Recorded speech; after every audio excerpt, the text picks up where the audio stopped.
Good morning. My name is Kim and I am Barbara's daughter. Welcome to my Flosstube channel. Thanks for stopping by today on Super Bowl Sunday if you're watching this on the day it's going up. It is snowing heavily here in New Jersey and I am caught up on my grad school work and I thought it's only been 2 weeks. I'm planning on doing this once a month, but I have some time. Let me just hop on and show you what I've been stitching the past couple weeks since my last video. I also know that the end of February is going to be pretty busy because that's also the end of my semester.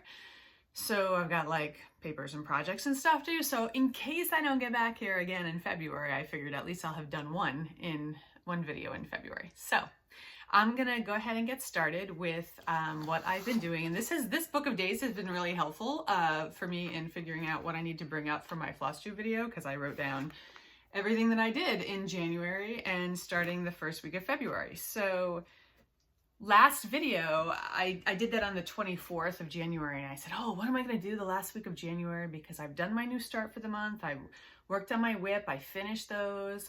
I can do anything I want. I listed like all these things I wanted to do and go back to and work on.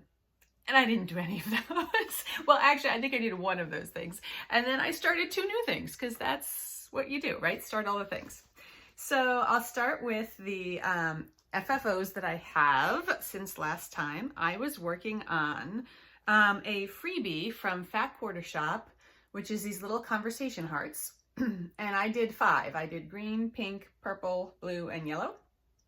And I finished them into pillows. And I just slit the back and then put a felt heart on the back to cover that up. And I didn't do any trim or anything around the edges because they're just tiny little pillows. They're gonna sit in my tiered tray. I have some batik fabrics that I put on the backs of these. You don't see much of them, but they all match the color of the heart that I stitched. These are super quick to stitch. It only took like an hour, hour and a half to stitch each heart. And I really love how they came out in my tray downstairs. I also thought I would show you what I did for Valentine's Day last year, which is I took 5 of Kathy Haberman's from Hands On Design, has freebie patterns that she always releases around Valentine's Day, but they're actually for her anniversary, and it's always like a love theme freebie. And actually the one she made this year is so great. It's like I think it just says love you, but it's this big cursive font for the U, and there's like an arrow with some hearts and stuff. It's great. I definitely want to do it, but I haven't had a chance to yet this year. But I did some of hers, and then also I think this one was heart and hand. So it was always you. And I just chose pink and gray fabrics for this. And I have, I don't know if you can see, I slit the back and then I just whip stitched it, and it doesn't look very good on the back because I didn't cover it up with anything, but I don't care. It's fine. It sits in the dough bowl. Nobody looks at it. Go ahead, pick up my pillow and turn it around, look at the back. That's fine. Go ahead. So that was a heart and hand one, but the rest are Hands On Design. So this one, I just added a little heart charm to it.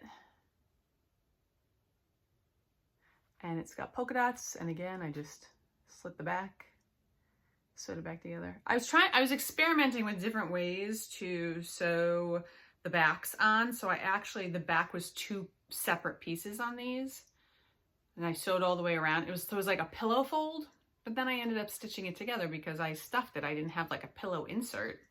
So I haven't done it this way since, but it was something that I tried last year. This is You Bring Peace to My Heart. And I think that little felt heart, I'm not sure. I think she had like a pattern to stitch it, and I also, you could also put the wool heart there instead of stitching it, so that's what I did.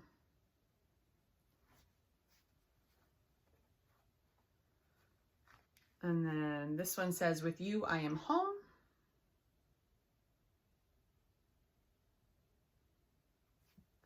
And then finally, the teeny tiny one says, Be Mine. And so these were all stitched on fabric I got from Needleworkers Delight. This was, I don't think either of them were hand dyed. I think this is just a Zweigart gray linen. I don't know the color exactly. It's a 36 count. And then the pink, again, was just not hand dyed. I don't know the color, but just a Zweigart. So those sit in my dough bowl for February. So I worked on those and finished those because I wanted them in my dough bowl for February. And then I randomly started something new because why not, right? So in the Sewing Club book by Blackbird Designs, which looks like this, I want to do everything. So there are two that kind of go together that I wanted to do next, which is this drum called Songbird Whistles. And the other one that goes with it is Gathering Swallows. So that's like a little, you put it on a little paper mache box. I'm not sure if I'll do that or just make a pincushion with it, but I'm definitely going to make a drum out of this first one. And so I have the called for colors. Do I have all the, yeah, I have all the called for colors. And I'm doing this, it's supposed to be done on Ancient by Picture This Plus, but mine is being done on Vellum by Picture This Plus. And so probably close to halfway on that. I love it, but as I'm stitching it, it's like a lot of browns and greeny browns. And so after, let's see, how many days did I work on that? I worked on that for 4 days, and I didn't have a lot of time on each of those days. So it was like at night for an hour or two. And then I was like, you know what? I just want to take a break from working on these brown colors and do something a little bit more colorful. So I'll get back to that sometime soon and finish that drum up. And then I have plenty of fabric here to do the other little pin cushion or paper mache box top, whatever I decide to do with it. So that is one of the projects I started. And then I decided I was going to work on Winter Rose Manor. I was watching Lori Holt's video, and then I also saw Celeste from Celeste Creates did the same thing. There's a frame at Hobby Lobby, and actually it's right here on the bed, so I'm going to reach over and get it. And it looks like this. So it's not a frame, it's like a piece of decor. But it's a square, and Winter Rose Manor will fit in here. You just like bang out the board here, and then you have a frame. So I went online. So if you want the number, there it is. Hopefully you can see that. I just went online and bought it on Hobby Lobby's website, and FedEx delivered it in 3 days. And so I didn't even have to go to the store for it.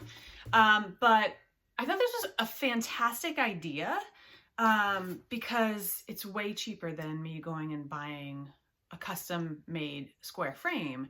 And square frames, you can find some in smaller sizes, but not in like bigger sizes. So I have this frame, and I wanted to work on Winter Rose Manor, because I'm going to finish that so I can frame it now that I have the frame.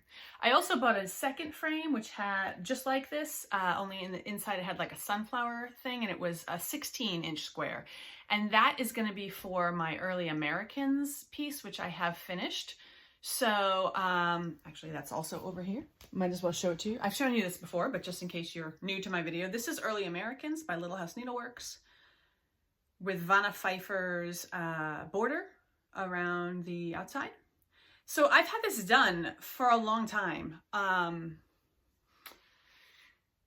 mean, I think 6-8 months maybe. And I can't find a standard size frame, but I didn't think to look for decor and knock out the back like that. So I found one. If I can come up with a picture of it, I will put it here just in case you have this and want to frame it. It's a thin frame, and I don't care for the color. So what I did was I knocked the back out, and I brought it downstairs, and I painted it a blue that's kind of like the dark blue here, which I think mine was Brethren Blue. And so I painted it a dark blue color. So it's drying now. I had thought maybe I would have it framed in time to show you, but not yet. So it's drying, and I'm gonna put some wax on it And I only did one coat of the blue so that the brown underneath kind of shows through. And then I'm gonna put the wax on it, and then I'll lace that and frame it, and hopefully have it for you to show you it framed next time. But I'm super excited because that has been sitting there for months and months because I don't want to pay to have a custom frame made. So I was really glad to see that I could find something on Hobby Lobby that I could modify and use. So that is really helpful. Thank you, Lori and Celeste, for bringing that to my attention. So anyway, now that I have the frame for Winter Rose Manor, I wanted to stitch this, finish it. So I pulled it out, finally finished the house. And then I did the steps and the trees at the bottom, which I'll show you in a second. But I was thinking about how everyone keeps saying they're going to leave this out all winter because it's not super Christmassy, which I totally agree with. And then I thought, well, I kind of want to leave it out all year. And if you look at this picture, the only thing that really makes it wintry is the snow on the ground by those trees. So I think I'm just going to stitch that in green and make it grass. And then it will be all year round Rose Manor instead of Winter Rose Manor, and I can just leave it up. I mean, there are like white, I don't know, I guess maybe these are like snowflakes, but there are always little doodads like that. And my white isn't like stark white like that, like really bright. So I feel like I'll be okay. So I am not necessarily using all the called for colors for this. I have some, and I have a very light green. This is where I am so far. But you'll see I have a light green in here with some of the leaves that I think I can use for the grass, and those trees down there and the darker greens will still show up. So I'm going to test it out. If I have to add a different green for the grass, I will. If it doesn't work, I'll go back to stitching snow. But I think what I'm going to do today is test that out and try and put some green in there. And then I have the fence to do here, and like all these little motifs up here. And then I will be done. So maybe next video I'll have 2 frame projects to show you. I love the way this looks, but that house, man, and I'm just the kind of person who, like, once I start that house, a lot of people will like put a thread or 2 in and then go stitch something else in the pattern. Nope, once I start that house, I gotta stitch it till the house is done. I know that's weird, but that's how I am. I've got to stitch the whole house, and I love it. And I actually really like stitching houses, but I got, this one was a lot. It was a big house. And then for those of you stitching this, I had a question about, I don't know how well you'll be able to see. I'm gonna put it really up close here. The dividing line between the front and the side of the house. If you have your book, take a look at it, because it really looks like Brenda stitched large X's, like over 4 squares instead of over 2, and instead of doing an X over 2 threads, she actually did it over 4 threads on top of what she'd already stitched to make that dividing line. Now, unless I'm missing something in the book, it tells you back stitches used for corner of house definition lines. But then there's also Algerian eyelets down there, which I haven't come to yet. Unless those are maybe the hearts. Oh, you know what? Those are, the Algerian eyelets are in here. Okay, in that little motif, and maybe some other places. So I don't think that's what's here, because eyelets have that open in the center, and you wouldn't be able to do that there. But I just thought it was interesting that she has what clearly to me are X's, but it calls for backstitch. So I did the X's. I don't know if you can see that really well. Super up close and personal with my cross stitch. I don't know. I like the way it looks. I just thought it was interesting that that wasn't in the directions. I would be really interested to see like what really is that, because the picture, it's a very good picture. It's a clear picture, but it's, you know, kind of farther away. You can't really see what it was. So if you have the book, take a look. Let me know what you think. Are those X's? Am I crazy imagining that? Let me know what you think. So that is, dropping everything here, Winter Rose Manor, which hopefully will be a finish the next time I have a video. And then after I had done that, finished that house, I was feeling like, let's start something new. So actually this was brought on because my friend Helen was texting me or messaging me about G Legere, which I'm excited to start. Interesting thing about this book, it's from France. It is not 8.5 by 11. So therefore it does not fit in my mom's project bags. So people, I had to make my own project bag. I know, crazy, right? But I had been wanting to try making like a quilted project bag, like the ones that Christy makes from Crosshatch Quilts, but it isn't like the one she makes. Just the similarity is just that I quilted some fabric and made it into a project bag. It's totally different. And I wouldn't do these often. I like the vinyl front because I can see what's in there, and my mom makes them for me, so that's really awesome. But I like quilting. I said, let me give it a try. So I had my mom's fabric stash. We had some red and beige prints. So I made a quilted project bag. These squares are much bigger, I think, than what Christy uses in her bags. But these were already pre-cut, and I said that'll be really super easy to sew them together. And then I had to have my mom like talk me through like, all right, so I'm gonna sew these pieces together and then put the zipper on and then do this. Because I didn't have a pattern. I mean, I was just kind of, I had these big pieces of quilted fabric and I put the book in the middle of it and I was like, all right, that looks like it's big enough. And I sewed it together. Not a professional job by any means, but I'm super proud of myself for making a bag. And as I was making this bag and so excited that I made one quilted bag, my mom is on our Facebook Stitchy group posting that she's making 60 bags that weekend. I was like, all right, we can't all be mom, right? But I was happy with my bag. The different sizing of French booklets fits in there with room to spare. And so I said, well, I got the bag, I've got the pattern, I had all my floss, might as well start it, right? So I am using Deb from Country Stitchers has on her Instagram posted just a picture of the chart floss list and her colors. So I got all those colors and I'm basically using those, but kind of substituting if I want something brighter or darker. There's a lot of reds. There's like 4 or 5 different reds, but my dye lots of the colors that Deb had put on here are very, very similar.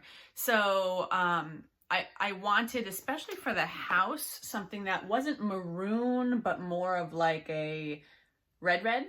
So I did substitute some Victorian motto threads in there. And then some of the flosses I'm just moving to different places, like using the same ones that she did, but in different places. So this is what I have so far. The top border is done. And then I did go and start, you can barely see it, the side border with the leaves and the letter A.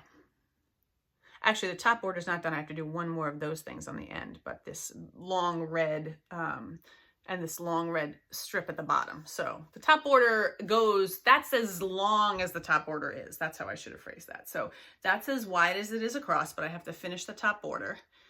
And there's this small alphabet and then the huge alphabet. And then all the fun motifs at the bottom. So I really am enjoying this. I was going pretty slowly on it, which I didn't mind. It was just like taking me a while to figure out like, okay, do I like this color? That sort of thing. So I am stitching this on 36 count Heritage by Silkweaver. And the one thing that I noticed, and I think this happened to Brenda, from Brenda and Laura once, there was like a blue dot in her fabric, and it's from the dyeing process. Well, there's a couple blue dots on here, and some of them are like smack in the middle of the fabric, and I've just decided that I'm gonna go with it. Maybe they'll get covered up by stitches. Maybe there'll be a blue dot in my sampler. But I feel like I'm just gonna go with it because there isn't a way to like get them out, really, I don't think.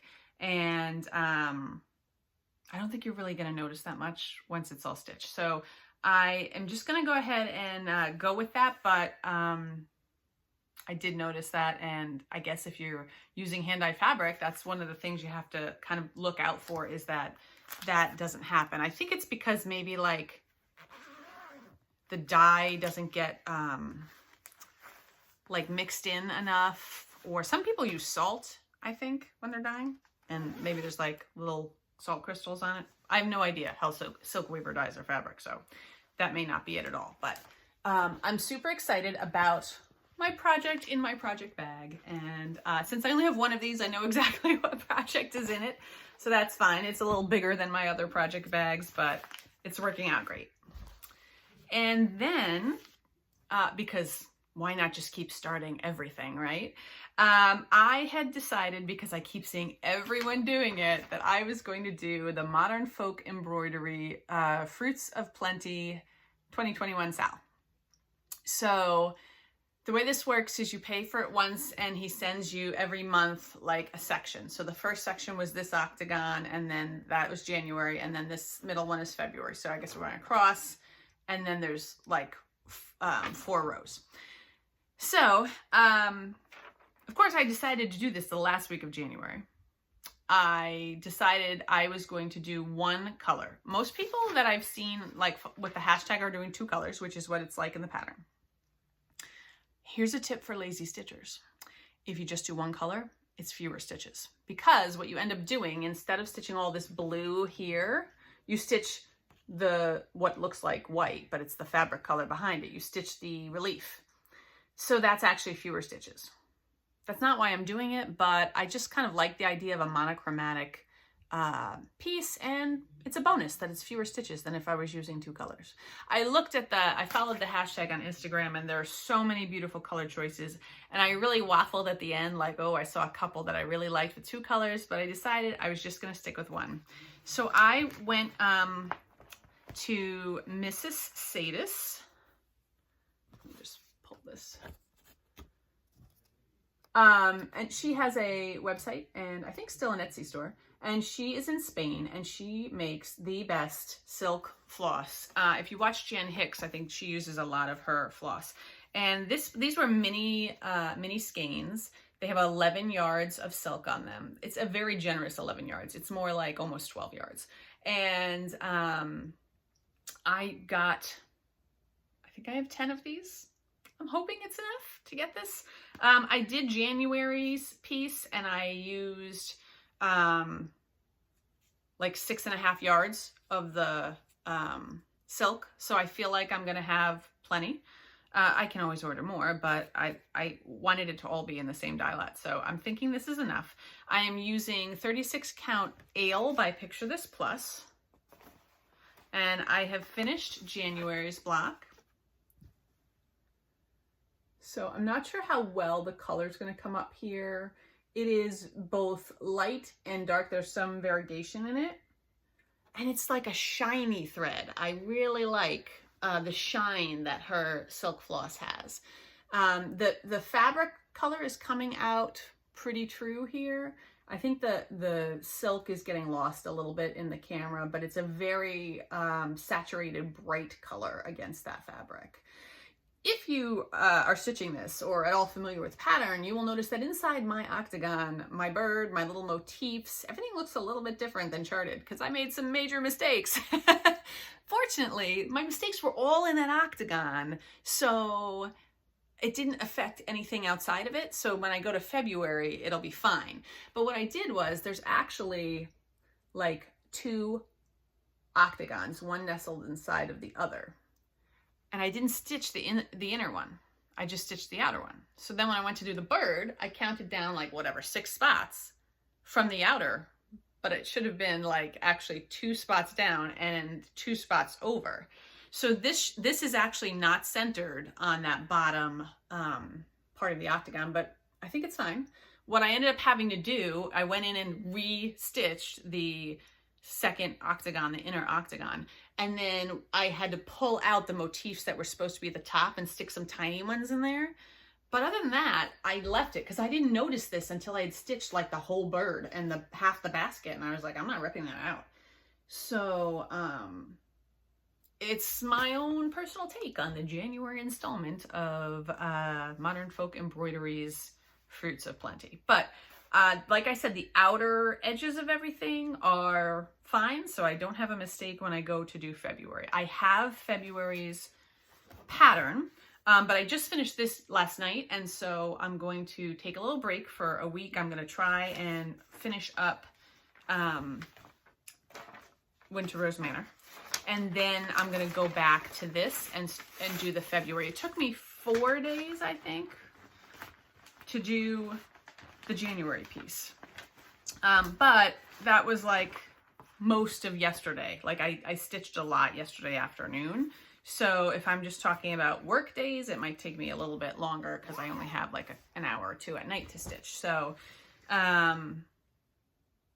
I'm excited about getting that done. Like I'm going to try and really keep up with it so I can have it done in December and then frame it. And that being blue, I feel like is going to look good kind of near my Blackbird Designs piece that I'm doing, which I showed last time, which is the Loose Feathers for the Birds series. So I've only done this one so far. So it's not the exact same blue, but it's blue and there's blue in it and it's got a bird in it. I think it has several birds in it actually.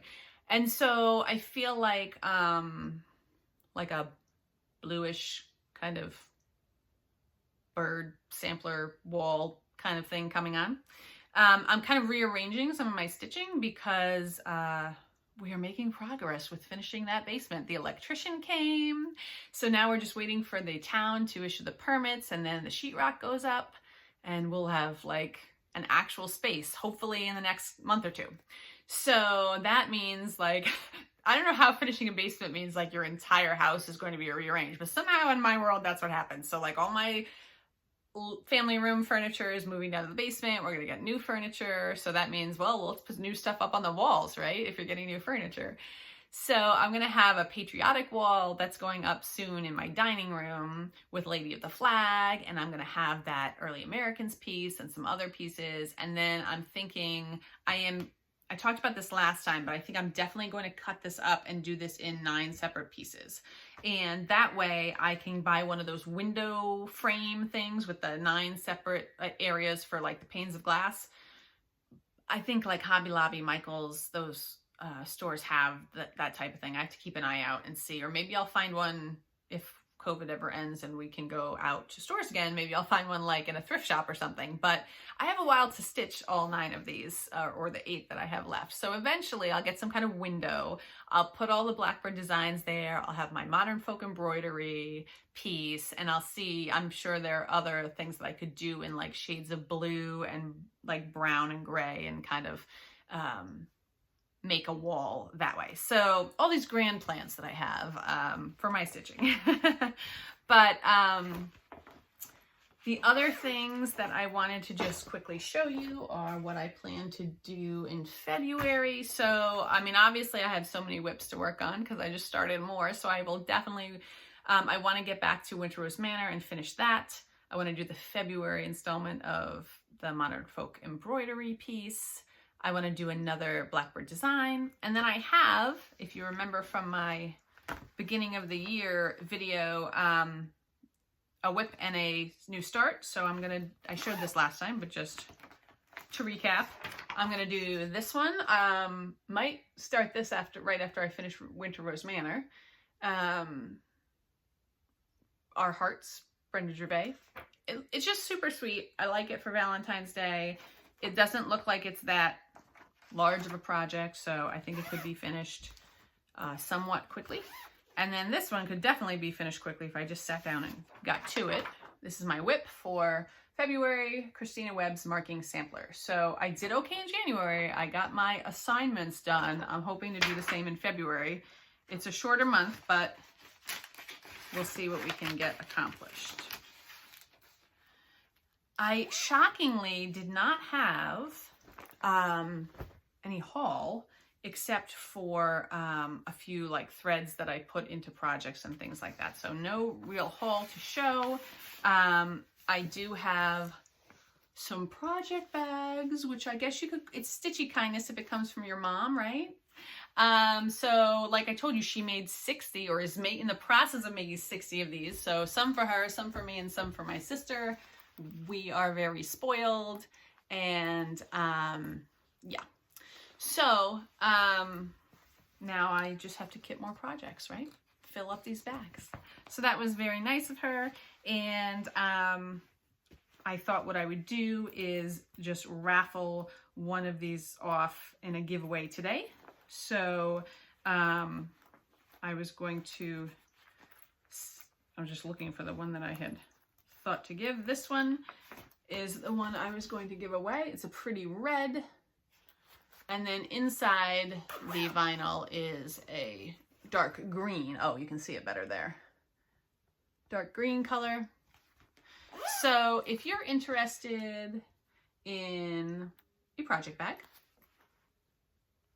just put a comment below and use the word bag, and I'll pull a winner next time. And thank you, Mom, for all the project bags and my giveaway project bag. So I think that's everything for today. I'm gonna try and come back in a couple weeks at the end of February, but like I said, could be kind of busy, so it might go into March. We'll see how I do. I hope that you are all staying healthy and enjoying your stitching, and I will see you back here next time. Bye-bye.